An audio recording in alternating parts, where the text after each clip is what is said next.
Morning বন্ধুরা, আজকে তোমাদের ভিডিওটা শুরু করছি এখান থেকেই। আশা করি তোমরা ভালো আছো। ওয়েলকাম টু মাই চ্যানেল অক্ষয়াদ্বিক লাইফস্টাইল। দেখো এখন বাজে সকাল 9টা। তো এখানে দেখো আমাদের ওয়াশিং মেশিনটা বলেছিলাম ইঁদুরে তোমাদের কামড়ে দিয়েছে। আমার একটা নতুন ওয়াশিং মেশিন, এটা সকালবেলা উঠে এত মনটা খারাপ হয়ে গেল। প্রথম কথা তো একজনের লাইভে গিয়ে অনেক কথা শুনেছি, 2-3 জনের লাইভে গিয়ে, তারপরে হচ্ছে তোমার ওয়াশিং মেশিনটা খারাপ হয়ে গেছে। কেরম খারাপ হয়ে গেছে, একটা ইঁদুর কেটে দিয়ে ওয়াশিং মেশিনটাকে খারাপ করেছে। তার জন্য আমার এখন 8,000 টাকা খরচা হলো।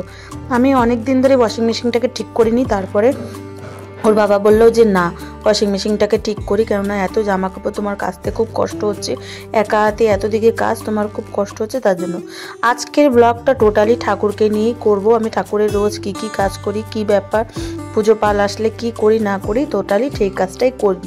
কেননা যেহেতু কালকে আমাদের শিবরাত্রি, প্রচুর কাজ থাকবে। তার জন্য এই দেখো, এটা আমার সিংহাসন, কিন্তু আমি যখন অন্য ঘরে ছিলাম তখন আমার দেওয়ালের মধ্যে সিংহাসন ছিল। এখানে যখন জায়গা আছে তখন ঠাকুরের বাসন সব অর্ধেক মেজে রাখছি, অর্ধেক এখানে যেগুলো মনে করো কাঁসার বাসন আছে সেগুলো মনে করো মাজবো, তেঁতুল দিয়ে একটুখানি বুলিয়ে রাখবো। আর এখানে প্রত্যেকটাই যে ঠাকুর সব মনে করো আমি গুছিয়ে নিয়েছি, কিন্তু ঠাকুরকে আমি কালকে স্নান করাবো। এই মন খারাপ ছিল। লাইভে অনেকেই আমাকে বলছে যে আমার নাকি অহংকার বেড়ে গেছে, আমার নাকি অনেক মাটিতে পা পড়ছে, হ্যান ত্যান। তো আমি মানুষের কথায় পাত দিই না, কিন্তু কী বলো তো, মাঝে মাঝে বন্ধুরা মনটা তো খারাপ লাগে। এর মধ্যেই আমার কপালে একটা দেখো, এত ভালো একটা, এই দেখো কুম্ভর মেলার জল, কুম্ভর মেলার গঙ্গা জল আমার হাতের মধ্যে রয়েছে। কতটা সৌভাগ্য হলে আমি এই জলটা হাতে পেয়েছি, আমি সত্যি আমি নিজেকে নিজে ধন্য মনে করি। ভগবান যা করে ভালোর জন্যই করে। আপাতত আমি এই জলটা এখানেই রাখলাম, পরে আবার আমি সরিয়ে রাখবো। কেননা কালকে শিবরাত্রি, আমি এই জল দিয়ে অল্প অল্প করে সবাই মিলে জলে মিশিয়ে চান করব। তারপরে তোমাদের একটা টিপস বলছি, তোমরা যখন পুজো টুজো করবে, এইটা কি করবে, এটা হচ্ছে তোমার মনে করো খেজুর আর সুপুরি, এখানে রং করা সুপুরি, আর এগুলো হচ্ছে এক রকমের কাঠবাদাম, আর হচ্ছে হলুদের গাঁটি। এইটা হচ্ছে তুমি ঠাকুরের কাছে রেখে এটা লাল একটা কাপড়ের মধ্যে বেঁধে তুমি আলমারিতে রাখতে পারো, এতে তোমার লক্ষ্মী আসবে, খুব ভালো। আর এইটা যেটা আছে, আমি সব টাকা সব ওর মধ্যে জমাই, কেননা ঠাকুরের যত টাকা আছে আমি জমিয়ে রাখি। যখন আবার কোনো মনে করো কিছু মানসিক করলাম বা কিছু মান্যত করলাম বা কিছু ভালো কাজ হলো, আমি সব সময় একটা ঠাকুরের মানে একটা বক্স রাখি, ওর মধ্যে আমি টাকা সব রেখে দিই।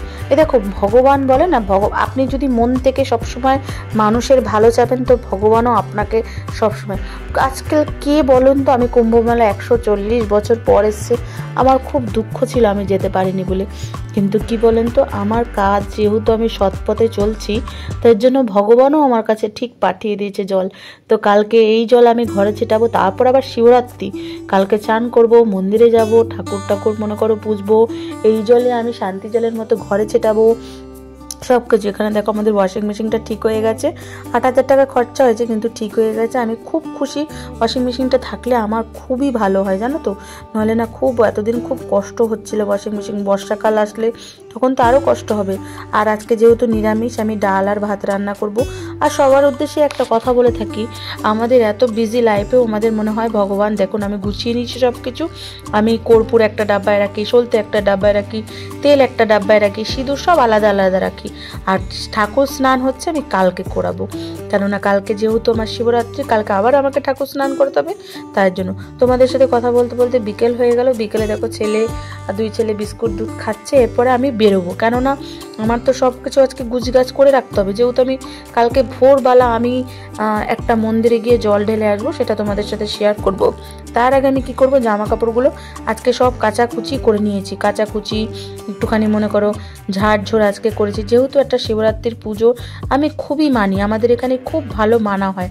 তাই জন্য লাইভ শেষ করে তোমাদের সাথে আমি এখানে ওয়াশিং মেশিন যা জামা কাপড় ছিল, আমার বরবেলা একবার ট্রাই করে দেখো আসছে কিনা। তারপর আমি চলে গেছি বাজারে। দেখো বন্ধুরা, আমার মনে হয় তুমি মানুষের ভালো করে যাও, তোমাকে ভগবান ভালো করবে। কেন বলো তো, আমি কোনোদিনও মন থেকে কারোর ক্ষতি চাইনি, আর আমার মধ্যে অহংকার বোধটা আসেনি। তোমরা হয়তো ভাবছো মৌসুমীদির অহংকার হয়ে গেছে, কিন্তু আমি কোনোদিনই অহংকার জিনিসটা ভাবিনি। এবার আমার হাতে ওটা কি বলো তো, একটু পরে তোমাদের আমি জানাবো এটা আমার হাতে কি। আর তোমরা সবাই ভিডিওটাকে কিন্তু লাইক সাবস্ক্রাইব করতে ভুলবে না। বন্ধুরা দেখুন, আমি ফল নিয়ে এসেছি। আমি 2 রকমের আপাতত ফল নিয়েছি, কারণ তাই জন্য কি বলুন তো, ওর জন্য আমি এইবার এই হাতে আমি করে দেখি কি ভালো ফল পাই না পাই, আপনাদের সাথে তো নিশ্চয়ই শেয়ার করব।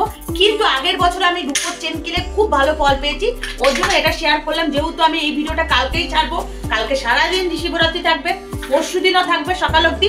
আপনারা যারা যারা বিশ্বাস করেন তারা তারা এই কাজটা করতে পারেন। তো চলুন, আর কি, বাজার থেকে চলে আসলাম। এখন যা ভাত আছে, আমি তো নিরামিষ, আজকের থেকে আমাদের নিরামিষ শুরু হয়ে গেছে। ভাত ডাল যা আছে খাবো, খাওয়ার পরে এই ফলমলগুলো সব আস্তে করে পাশে রেখে দেবো। ভোরবেলা যেতে হবে। কালকের ভিডিওটাও আপনাদের সাথে আমি শিবরাত্রিতে কি করলাম না করলাম ভিডিওটাও শেয়ার করবো, কোথায় কোথায় যাচ্ছি ওটাও শেয়ার করবো, ঠিক আছে? তা চলুন পরে কথা বলছি, ঠিক আছে? তারপরে আমার আবার মনে পড়লো আমি তো ভুরু তুলিনি, তারপর ভুরু তুলতে গেলাম, দেখি সব দোকান বন্ধ হয়ে গেছে জানো। তারপরে এখানে দেখি একটা বাসনওয়ালা বাসন বিক্রি করছে। তা আমার কি মন চাইছিল যে না বাসন নিয়ে নিই। দেখো মেয়ে ছেলের মন, শপিং করতে তো আগে দৌড়াবে, বাট আমি এইসব কিছুই নিইনি। আমি একটা নিয়েছি। সে এখন যেহেতু বড় ছেলে আর ছোটো ছেলে বড় হচ্ছে, ম্যাগি ট্যাগি করতে হয়, ওদের জন্য সুজি টুজি করতে হয়, তাই জন্য ছেলের জন্য আমি একটা বাসন নিয়ে নিয়েছি। আর একটা প্যানের মতো নিয়েছি, একটু পরে দেখতেই পাবে আমি কোনটা কোনটা নিচ্ছি। এই যে এই দুটো নিয়েছি, এগুলো 100 টাকা করে জানো, কিন্তু আমার খুব পছন্দ হয়েছে তাই জন্য এই দুটো নিয়ে নিয়েছি। আর বন্ধুরা সবাই প্লিজ আমার পাশে থেকো। তোমাদের যাদের যাদের মনে হচ্ছে আমার অহংকার হয়েছে তারা তারা আমার লাইভে আসবে না। যাদের যাদের মনে হচ্ছে যে মৌসুমীদি অহংকারে কথা বলছে, মাটিতে পা পড়ছে না, তারা তারা আমার পরিবারে এসো না। আর যারা যারা আমাকে ভালোবাসো তারা তারা আমার পাশে থাকবে, এটা আমি ভালো করেই জানি। আমার মৌসুমীদি কখনো আমি কোনোদিনও অহংকার করিনি, আশা করি করবও না। তার জন্য এটা শিবরাত্রির আগের দিনকের ব্লগ, আমি শিবরাত্রির দিনকেও ছাড়বো। তোমাদের ভালোবাসা, তোমাদের আশীর্বাদ থাকলে সব কিছু সম্ভব। বন্ধুরা কখনো তোমরা ভাববে না যে আমি তোমাদের পাশে না, আমি সব সময় তোমাদের পাশে আছি। তোমরা শুধু আমার পাশে থাকলেই হবে। এই দেখো বাড়িতে এসে এবার আমি যেহেতু ভাত খাইনি দুপুরবেলা, এখন আমার ছেলে বলে দি মা ম্যাগি খাবো, আমি ভাত খাবো না। যেহেতু আমার ছেলে ডাল আছে, ডাল খেতে হবে, কালকেও উপোস, তাই জন্য ম্যাগি বসিয়ে দিলাম নতুন বাটিতে, নতুন বাটি ওপেনিং করে দিলাম। তাই জন্য ছোটো ছেলে ম্যাগি খাবে, আমি একটু খাবো, বড় ছেলে খাবে, তাই জন্য 3 জনের জন্যই ম্যাগি বসিয়ে দিলাম। এখানে বাপ আবার ভাতও খাচ্ছে, দেখো বাপের সাথে আবার একটুখানি ভাতও খাবে বলে না। তারপরে আমাদের একটা পাশের বাড়ির বাচ্চা, ও বলে আমি ম্যাগি খাবো, ঠিক আছে বলে না, সবাইকে নিয়েই সংসার, সবাইকে নিয়েই পরিবার।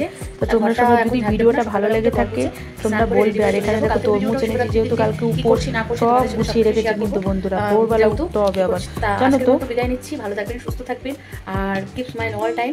আপনাদের কিন্তু কমেন্টগুলো ভুলবেন না আমাকে করতে, আর ভিডিওগুলো কেমন হচ্ছে সেটাও কিন্তু ভুলবেন না, ঠিক আছে? তো বাই বন্ধুরা, চলি, আশা করি আপনারাও ভালো আছেন। আর অ্যাডভান্স সবাইকে শিবরাত্রি, আশা করি শিবরাত্রির দিনও আপনাদের সবার অনেক ভালো কাটুক, আর সুস্থ থাকুন। আর কি চাই, আমাকেও ভালোবাসা দেবেন। বাই বন্ধুরা।